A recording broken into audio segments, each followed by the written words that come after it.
राजधानी रांची के पंडरा ओपी क्षेत्र अंतर्गत पिस्का मोड़ में शनिवार की देर रात उस समय सनसनी फैल गई जब दो अपराधी गैंग के बीच गैंग वॉर हुआ। रिंग रोड स्थित ट्रांसपोर्ट नगर के पीछे की जमीन को लेकर हुए विवाद ने हिंसक रूप ले लिया और देखते ही देखते इलाके में ताबड़तोड़ फायरिंग शुरू की गई। अचानक हुई इस गोलीबारी से पूरा क्षेत्र गोलियों की तड़तड़ाहट से गूंज उठा। इस घटना में 3 लोग गोली लगने से घायल हो गए हैं, जिनमें से एक की हालत गंभीर बताई जा रही है। वहीं प्रत्यक्षदर्शियों के अनुसार देर रात हुई इस वारदात के बाद इलाके में भय और दहशत का माहौल है।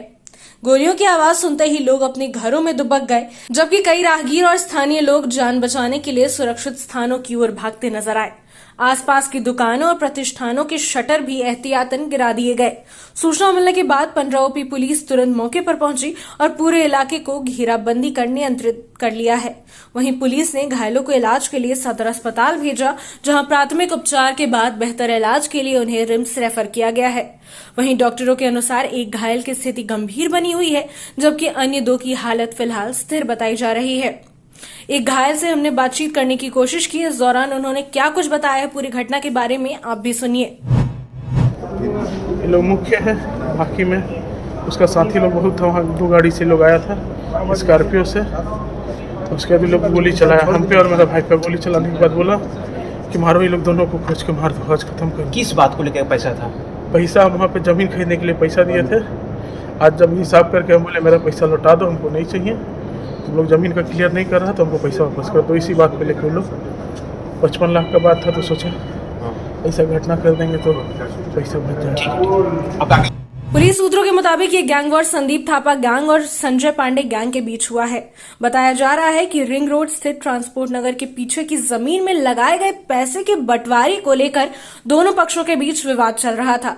इसी विवाद के चलते शनिवार की देर रात दोनों पक्ष आमने सामने आ गए और अंधाधुंध फायरिंग शुरू कर दी। घटनाक्रम पता चलता है 2 ग्रुप्स के बीच में किसी जमीनी विवाद को लेके आपस में फायरिंग हुई है और उसमें अभी इलाजरत हैं दोनों ग्रुप्स के लोग। और उसमें कुछ लोग जो हैं वो पकड़े भी गए हैं। जो जिनको गोली लगी है उन्होंने बताया भी है कि इन लोगों ने गोली चलाई थी। तो जो हमारे सस्पेक्ट हैं उनको हिरासत में लेकर पूछताछ भी की जा रही है और आगे आपसे कार्रवाई की जाएगी। टोटल 3 लोग ही घायल हैं सर? टोटल 3 लोग हैं। ठीक है सर। घटना के बाद पुलिस ने इलाके में सघन छापेमारी शुरू कर दी है। आसपास लगे सीसीटीवी कैमरे के फुटेज खंगाले जा रहे हैं और संदिग्ध ठिकानों पर दबिश भी दी जा रही है। वहीं पुलिस अधिकारियों ने कहा है कि जल्द ही आरोपियों की पहचान कर उनके खिलाफ सख्त कानूनी कार्रवाई की जाएगी। घटना के बाद से स्थानीय लोग दहशत में हैं और इलाके में सुरक्षा व्यवस्था बढ़ाने की मांग कर रहे हैं।